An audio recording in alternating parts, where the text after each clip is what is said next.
जी जनाब। बहुत रजाना साहब एक नसीहत करेंदा पिया बा नसीर साहब के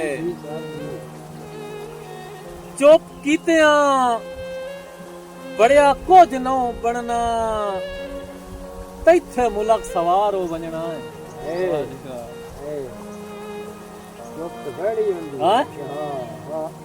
तैर साहब के चुप कीतिया बड़िया कुछ न बनना तैथे मुलक सवार हो वंजना है।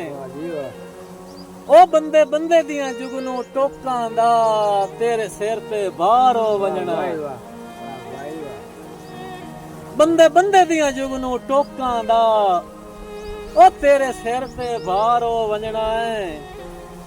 ते सारी जिंदगी कान शरीकां विच वाह नसीर साहब ते सारी जिंदगी कान शरीकां विच ओ तेरा खत्म वकार हो वंजना है।